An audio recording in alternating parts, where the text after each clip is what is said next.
많으셨습니다. 한번 인사하시죠. 네. 이번에는 두 번째로는 믿음으로 선언하겠습니다. 아름답고 건강한 교회로 섭시다. 시작. 아멘. 아멘. 또 하나님께서 저와 여러분을 통하여서 또 놀라운 역사 이루실 줄 믿습니다. 바울 사도는요, 교회를 어떻게 정의하고 있습니까? 여러 서신들에서 서신들을 살펴보면 바울의 그 교회에 대한 정의를 우리는 볼 수 있는데요. 교회는 우리 주님의 무엇? 우리 주님의 몸이라고 이렇게 선을 하고 있습니다. 살아있는 생명체인 것이죠. 그래서 그 방향성이 하나님의 뜻을 이루는 일에 맞추어져 있습니다. 나의 뜻, 나의 생각, 나의 왕국이 세워지는 것이 아니라 그 보이는 방향성과 하나님의 뜻이 그 뜻이 누구의 뜻이 이루어지고 있다고요? 하나님의 뜻이 이루어져 있다고 맞춰져 있다고 이야기하고 있습니다.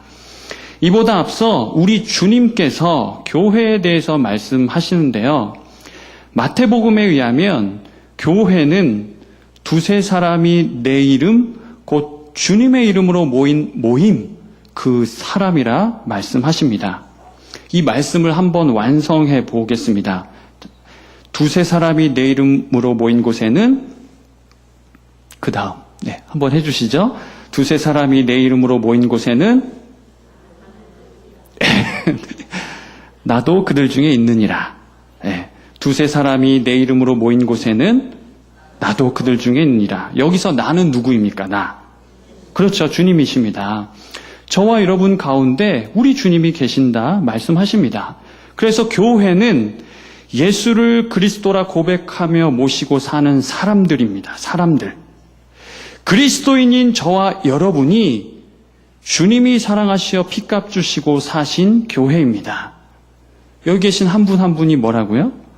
저와 여러분이 주님이 사랑하시는 세우신 교회라고 말하고 있습니다. 그렇다면 하나님께서는 이 교회인 우리를 통해 얼마나 놀라운 일들을 행하시는지 한번 제가 확인시켜 드리겠습니다.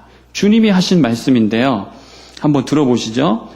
내가 진정으로 너희에게 말한다. 무엇이든지 너희가 땅에서 매면 하늘에서도 매일 것이요. 땅에서 풀면 하늘에서도 풀릴 것이다. 내가 진정으로 거듭 너희에게 말한다. 너희 가운데 두 사람이 땅에서 합심하여 무슨 일이든지 구하면 하늘에 계신 내 아버지께서 그들에게 이루어 주실 것이다. 할렐루야. 우리 주님이 이 말씀을 하시면서 얼마나 지금 강조를 하시는지 지금 제가 읽어드렸잖아요. 내가 진정으로 너희에게 말한다. 내가 진정으로 거듭 너희에게 말한다. 이렇게 표현하시잖아요. 느끼셨겠지만 주님의 말씀 가운데엔 하나님의 교회와 교회를 통한 계획이 담겨 있습니다. 교회로 부르신 저와 여러분에게 얼마나 강력한 권세를 위임해 주셨는지 또한 알 수 있습니다. 아멘입니까? 이제 아는 것으로만 그치면 안 되겠죠. 말씀하신 것처럼 우리 주님은 저와 여러분을 비롯한 이 땅의 모든 교회들이 말씀대로 건강하고 바르게 서며 맡겨주신 사명을 온전히 감당하기를 원하십니다.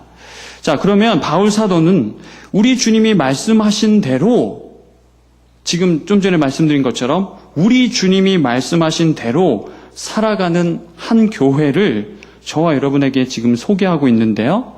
어떤 교회입니까? 강서교회? 말만 해도 은혜롭죠. 어떤 교회입니까? 그렇습니다. 바울 사도가 칭찬하며 자신 있게 소개하는 교회는 다름 아닌 데살로니가 교회, 데살로니가 가족들입니다. 온전한 교회로 살아감에 어떠한 중요한 요소가 거기에 숨겨져 있었는지 함께 찾아보면 좋겠습니다. 이 교회는요, 유대 그리스도인들보다는 이방 그리스도인들로 주로 이렇게 구성이 되어 있습니다. 그런데 이방인이요, 예수님을 믿기로 했다는 말은 자기가 섬기는 우상을 버려야 된다는 의미입니다. 버려야만 믿는 것이다. 이렇게 이야기할 수 있습니다. 그리고 데살로니가는 당시 다양한 종교와 문화가 뒤섞인 무역 중심지였기 때문에 영적으로 혼탁했죠. 그런 곳에서 이방신을 섬기고 우상을 섬기는 그 이방 사람 한 영혼이 그 우상에서 돌이켜 하나님에게로 마음을 정하였다는 사실은 참으로 귀한 일입니다. 거기서 끝이 아니죠. 우상만 버립니까? 그들의 동족, 가족, 친척으로부터 비난은 물론이고 고난을 받게 됩니다. 서신을 살펴보면 이 사람들은 마음을 정할 때부터 한결같이 하나님을 섬깁니다. 그저 호기심에 잠깐 기웃거리면서 교회를 왔다 갔다 하지 않았다는 말이죠. 바울 사도는 디모데로부터 이 데살로니가 가족들의 이러한 믿음과 사랑의 기쁜 소식을 전해 듣고는 다시 교회를 방문하려고 했어요. 그런데 사정이 여의치 않아서 오늘 이 데살로니가 전서, 이 서신을 보내게 된 것입니다. 바울 사도가 서신에도 밝혔지만 데살로니가 가족들이 마주하는 삶은 결코 만만치 않았습니다. 예수 그리스도를 따르는 신앙으로 인해서 고난당하는 상황에서 이 서신을 딱 이렇게 마주대합니다. 함께 읽겠지만 그들에게 위로가 되고 소망이 되며 능력이 되었을 것입니다. 그럼 그들만의 이야기일까요? 우리 주님은 이 시대를 건강한 교회로 살아가고자 애쓰는 저와 여러분의 마음도 위로하시기를 말씀을 통하여서 오늘 내용을 통하여서 또 소망과 능력 주시기를 원하십니다. 첫 번째로 우리 2절과 3절을 한번 눈으로 보시고 조금 표준 세번역으로 제가 읽어드릴 텐데요. 정선된, 조금은 이해하기 쉽게 정선된 그 표준 세번역으로 제가 한번 읽어드리겠습니다. 눈으로 따라오시면 되겠습니다. 우리는 우리의 기도 가운데 여러분을 기억하여 말하면서 여러분 모두를 두고 언제나 하나님께 감사를 드립니다. 또 우리는 하나님 우리 아버지 앞에서 여러분의 믿음의 행위와 사랑의 수고와 우리 주 예수 그리스도께 둔 소망의 인내를 언제나 기억하고 있습니다. 이렇게 바울 사도는 말을 시작합니다. 그러니까 조금 길게 이렇게 바울 사도가 이야기하였지만 한마디로 말하면 무슨 이야기입니까? 딱 한마디로 이야기하면 여러분을 위해서 하나님께 감사하며 기도하고 있습니다. 이런 의미인 것이죠. 그럼 바울 사도와 믿음의 동역자들의 그 기도 내용은 무엇입니까? 무엇 때문에 감사하며 기도하고 있다고 이야기해요? 데살로니가 가족들의 믿음의 역사, 믿음의 행위, 그리고 사랑의 수고, 또 마지막으로 소망의 인내, 이것을 가지고 하나님 앞에 감사하며 기도하고 있다고 이야기합니다. 주님, 앞으로 데살로니가 교인들이 이렇게 할 수 있도록 도와주십시오. 이런 기도가 아니라 이미 그렇게 함으로 인해서 하나님께 감사하고 있습니다.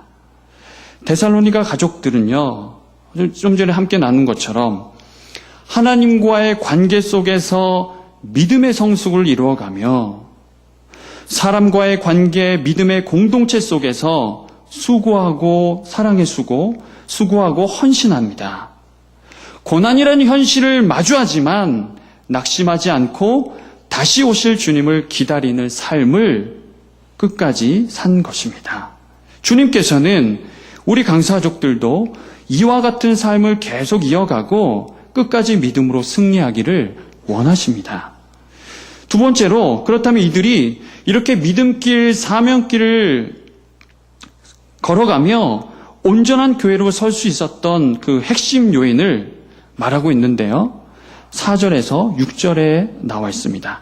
이 말씀은 우리 같이 한번 읽어보겠습니다. 4절에서 6절 말씀입니다. 하나님의 사랑하심을 받은 형제들아, 너희를 택하심을 아노라. 이는 우리 복음이 너희에게 말로만 이른 것이 아니라 또한 능력과 성령과 큰 확신으로 된 것임이라. 우리가 너희 가운데서 너희를 위하여 어떤 사람이 된 것은 너희가 아는 바와 같으니라. 또 너희는 많은 환난 가운데서 성령의 기쁨으로 말씀을 받아 우리와 주를 본받은 자가 되었으니. 아멘. 바울 선교팀은요, 2차 선교 여행 중에 데살로니가 교회를 설립합니다. 그런데 이 바울 사도와 선교팀이 지나간 자리마다 주님의 교회가 서죠. 그런데 그 교회를 세운다는 그 일이 어디 그렇게 쉬웠을까요? 결코 아닐 것입니다. 여러 지역을 다니면서 만나는 수많은 사람들에게 복음을 증거하고 그 사람이, 복음을 받아들인 그 사람이 참된 교회로 서기까지 수고하고 애써야만 비로소 그때 교회가 서게 될 것입니다. 예수 믿으세요? 그냥 한번 뚝 던지고 끝나서는 교회가 그냥 저절로 이렇게 서게 되는 것은 아닙니다. 무엇보다 사람의 수고도 수고지만, 바울과 그 선교팀의 수고도 수고지만, 하나님의 전적인 은혜로 교회가 온전히 설 줄 믿습니다. 그래서 바울 사도는 이렇게 말합니다. 하나님께서는 데살로니가 가족인 여러분들을 택하여 주셨습니다. 뭐 해주셨다고요? 택하여 주셨습니다. 또 우리가 여러분에게 복음을 말로만이 아니라 능력과 성령과 큰 확신으로 전하였습니다. 이렇게 이야기하고 있습니다.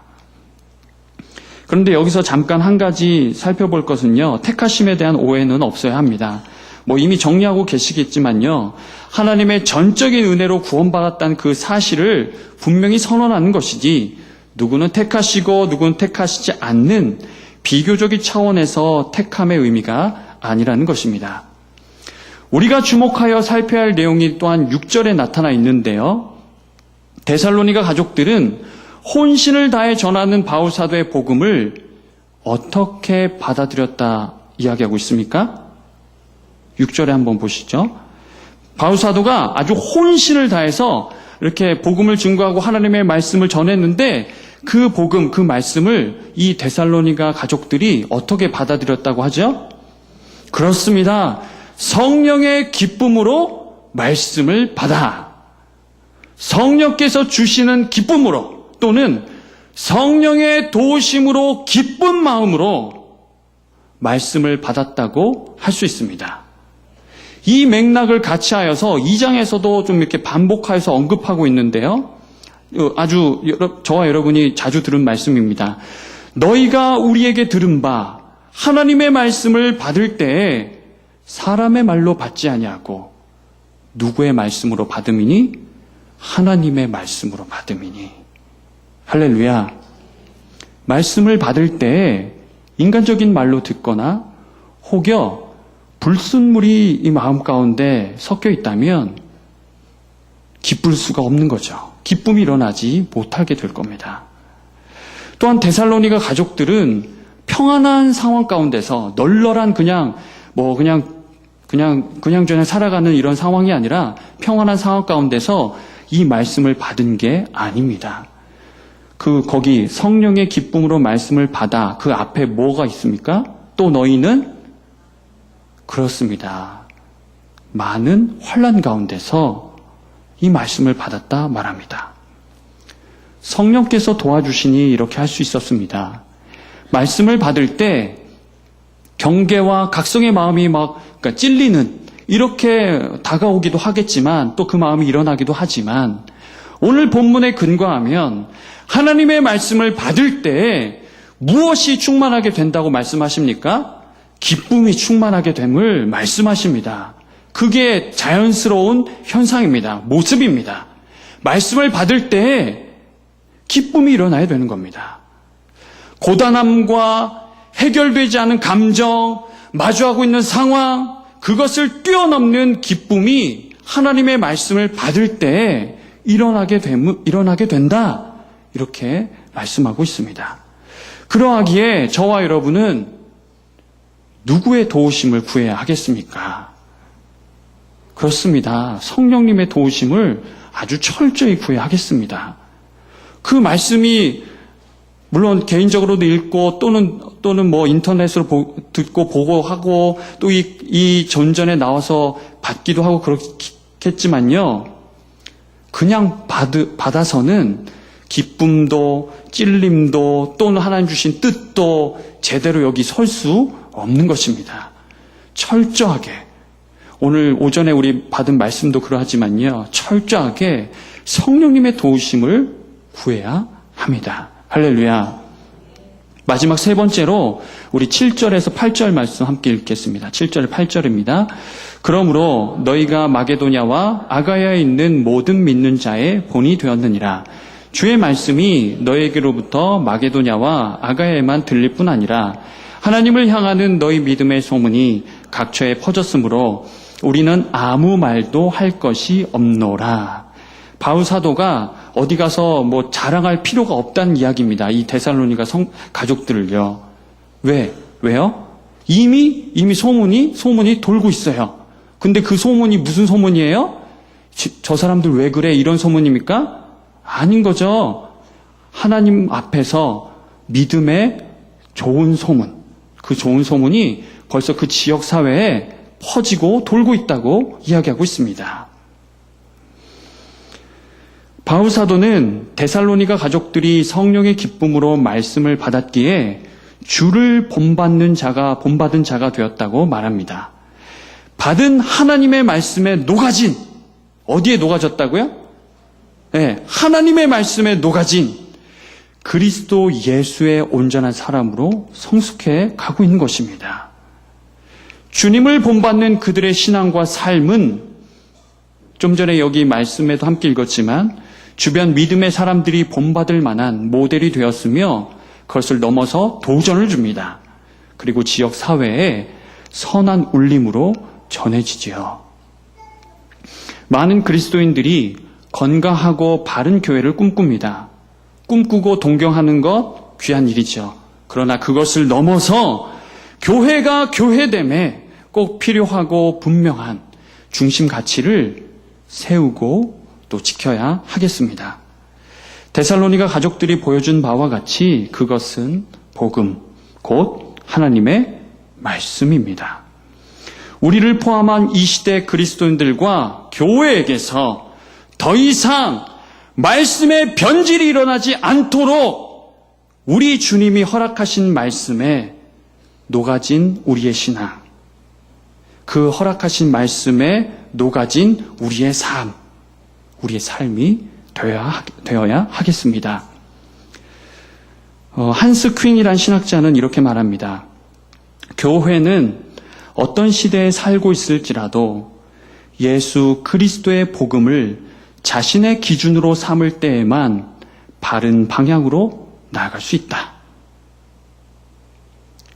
이보다 더 앞서서 살아계신 하나님께서 예레미야 선지자를 통해 우리에게 이렇게 이미 말씀하셨습니다. 그러나 그날 후에 내가 이스라엘 집과 맺을 언약은 이러하니 곧 내가 나의 법을 그들의 속에 두며 그들의 마음에 기록하여 나는 그들의 하나님이 되고 그들은 내 백성이 될 것이라. 여호와의 말씀이니라. 함께 기도하겠습니다.